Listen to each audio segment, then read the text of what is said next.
안녕하세요. 과거에 제가 친하게 지내던 누님이 한 명 있었습니다. 나이차를 무색하게 만들 만큼 미모라던지 누님의 여성스러움이 바깥 동네까지 소문이 나서 유명세를 떨치던 사람이었으니 얼마나 괜찮은 사람인지는 이 정도만 설명해도 충분할 것 같습니다. 저랑은 우연찮게 친해지게 되었고 저도 솔직히 이 누님하고 잘해보고 싶은 흑심이 더 커서 누님하고 자주 만나거나 했지요. 그런데 같이 술 마시다가 한참 분위기가 좋았는데 옆자리에 좀 싸움 좀 안 가닥할 것처럼 보이는 테이블이 있었는데 자꾸 저희 쪽을 흘끗흘끗 쳐다보는 겁니다. 아무래도 누님 정도 되는 미모의 여자가 저랑 있으니 시비를 걸고 싶었던 것 같습니다. 제가 부러웠을 수도 있고 아니면 저 정도면 누님 꼬셔서 자기들이 놀려고 했을 수도 있고 이유는 모르지만 시비가 붙었는데 누님이 정색을 하면서 받아치더니 큰 싸움으로 번지게 되었습니다. 누님이 아무리 운동을 좋아하고 관리가 되었어도 남자를 힘으로 어떻게 이기겠습니까? 결국에 말싸움이 몸싸움으로까지 번지게 되었는데 한 발짝도 물러서지 않고 바락바락 소리 지르며 대들더라고요. 심지어 얼굴을 한 대 맞아서 코피가 흐르고 있는데도 누님은 겁먹지 않고 오히려 더 세게 달려드니 그 남자들도 잘못 걸린 건가 싶어서 뒷걸음질을 치기 시작하다가 그냥 내빼버릴 정도였거든요. 아름다운 외모와는 다르게 깡도 있고 성질도 더러운 누님이었던 겁니다. 저는 감당 못할 거라는 생각에 그날 이미 마음을 접어버리고 말았죠. 그런데 이 누님은 오히려 처음에 그렇게 달려들다가 갑자기 자기에 대해 더 이상 관심 없는 듯 행동하던 제가 오히려 더 끌리기 시작했나 봅니다. 또 괜히 같이 술 마셨다가 시비가 붙으면 어쩌나 싶어서 최대한 피하려고 했는데 결국 이 누님의 집요함이 이겨서 결국 다시 만나게 되었지요. 이 누님이 수련화만큼은 또 끝장나게 마십니다.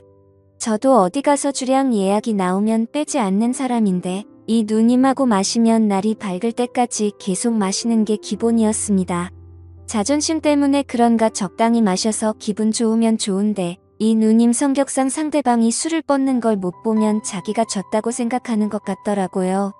그래서 이 누님하고 결국 그렇다 할 추억도 못 만들고 맨날 술 먹다가 둘 다 서로 뻗어버리지를 않으니 그냥 날 밝으면 헤어지고 그런 식의 만남이 잦았습니다. 그렇게 만나면 저는 다음날이 너무 피곤하기도 하고 해서 한동안 이 누님하고 만남을 또 피하게 되었지요. 그러다 우연찮게 오랜만에 누님을 만나게 되었습니다. 저보고 오랜만이라고 잘 지냈냐고 하더라고요. 오랜만에 보는 이 누님의 미모는 안 보는 동안 훨씬 더 무르익어 있는 상황이었습니다. 무더운 여름이 돼서 보니 여름은 여름 나름대로 이 누님의 자신감이 돋보이는 패션 덕분에 시선을 위로 향해야 할지 아래로 향해야 할지 싶더군요.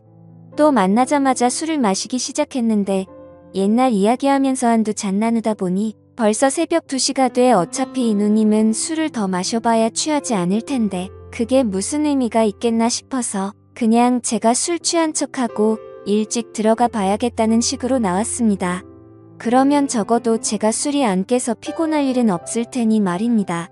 그런데 누님은 왜 벌써 들어가냐고 하면서 오랜만에 보니까 술이 많이 약해졌다면서 저만큼 술 마시는 사람도 찾기가 힘들다고 정 피곤하면 장소를 바꿔서 마시자고 하더군요.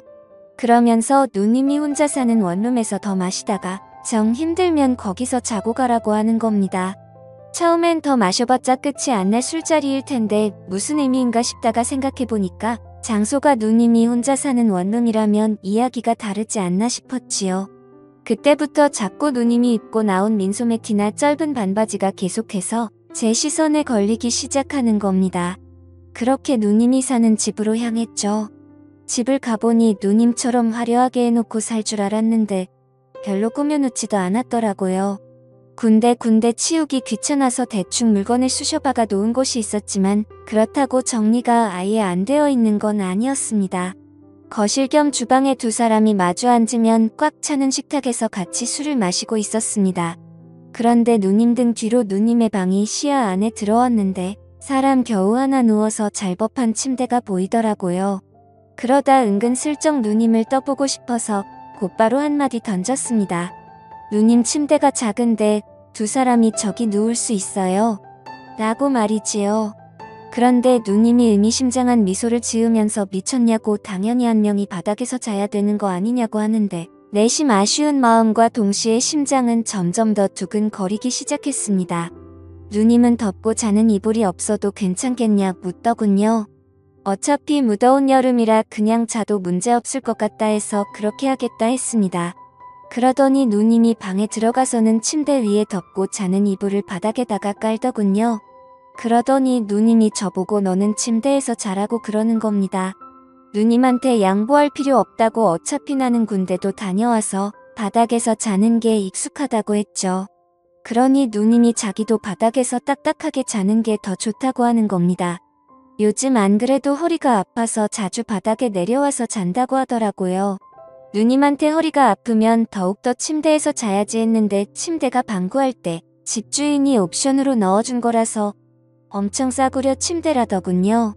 그래서 여기서 누워서 자면 오히려 허리가 더 안 좋은 것 같다고 하면서 말이죠. 괜히 술 마시다 말고 침대 이야기를 꺼내가지고 누님은 제가 술을 더 마시는 게 아니고 잠을 자겠다고 이해한 것 같습니다. 침대를 양보해주고 저보고 먼저 자라고 하더라고요.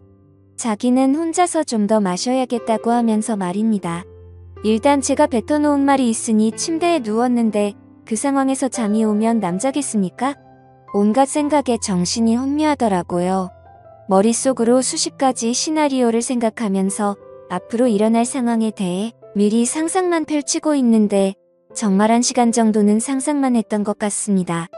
시간이 한참 지난 듯 싶었을 때쯤 누님이 거실 겸 주방에서 방 안으로 들어오는 건지 부시럭거리는 소리가 나더라고요. 누님이 혹시 술 취한 척 내 옆으로 눕지는 않을까 싶었는데 진짜로 바닥에 눕는 겁니다. 물론 이 상황도 머릿속에서 벌써 시나리오를 만들었던 부분이라 당황스럽지는 않았습니다. 잠자다가 뒤척이는 척하면서 살짝 잠이 덜 깬 목소리로 누님한테 먼저 말을 걸었습니다. 이 침대가 진짜 별로인 것 같다고 허리가 너무 아프다고요? 그러니까 누님이 내 말 맞지? 하면서 딱딱한 바닥이 훨씬 좋다고 하면서 저보고 한번 바닥에 누워보라는 겁니다. 여름이지만 보일러를 켜놔서 바닥이라고 그렇게 차갑지가 않다고 하길래 허리가 뻐근한 척하면서 슬쩍 누님 옆으로 누웠지요.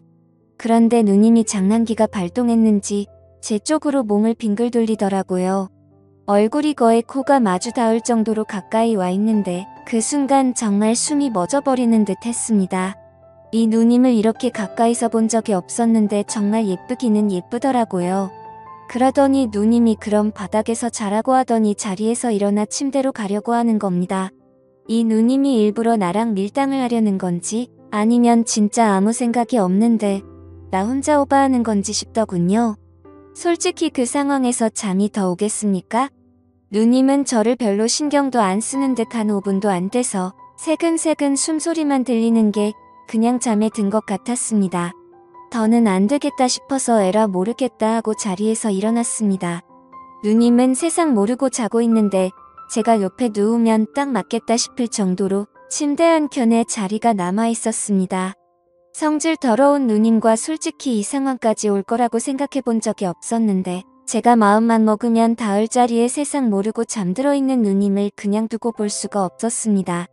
그러다 이 누님 성격을 아는데 괜히 잘못했다가 고소를 당해서 큰 난리가 나는 게 아닌가 싶어서 결국 포기하고 다시 바닥에 누웠지요. 떨림에 오지도 않는 잠을 청하며 뜬 눈으로 버티고 있는데 침대에서 부스럭 소리가 나더니 누님의 목소리가 들렸습니다. 남자가 그렇게 대범함이 없어서 어디서 밥 빌어먹고 살겠냐고 하면서 이젠 자기가 못 참겠다며 바닥으로 내려오더군요. 집에서 같이 술 마시자고 할 때부터 신호를 준 거였는데 왜 이렇게 눈치가 없냐고 타박하더라고요. 결국 누님의 고백 덕분에 서로에게 끌렸다는 사실을 확인하게 되었죠. 사실 얼굴만 예쁘지 성격이 더러워서 안 되겠다 싶었던 누님이었는데 막상 제 팔을 베고 세상 모르고 자고 있는 모습을 보니 다른 여자들과 별반 다를 것도 없고 오히려 미모만 따지자면 훨씬 더 예쁜 사람이었으니 괜히 인생의 승리자가 된 것 같더라고요. 제 예상대로 누님이 주변에 누님하고 어떻게 해보려는 남자들이 많은데 오히려 제가 그때 일찍 누님에 대한 마음을 접어서 그게 의외로 누님한테는 자존심이 상하는 일이었나 봅니다. 그래서 누님도 은근히 계속 제가 누님을 좋아하도록 마음을 돌리고 싶었던 것이었고 그러다 이런 기회까지 생기게 된 거죠. 그날 이후로 누님하고는 연애를 시작하게 되었습니다만 누님에서 내 애인이 되었다고 해서 그 성격이 어디 가는 게 아니더라고요. 사소한 일에도 사람을 잡아먹을 듯 싸움을 거니 솔직히 성격 차이가 너무 심해서 만남을 오래 이어갈 수는 없었어요. 누님이 순종적일 때는 딱 둘이서 함께 있는 그 시간 말고는 없었습니다. 그것만 두고 보고 살자니 솔직히 누님 성격을 제가 이겨먹을 수도 없을 것 같고 아무래도 안 되겠다 싶어서 헤어지게 되었던 거죠. 제 인생을 돌이켜보면 아직도 그 누님보다 아름다운 여자는 제 역사에 없습니다. 누님하고 데이트 다닐 때도 기고만장해져서 어깨에 힘 좀 주고 다녔는데 그런 부분이 못내 아쉽기는 하더군요.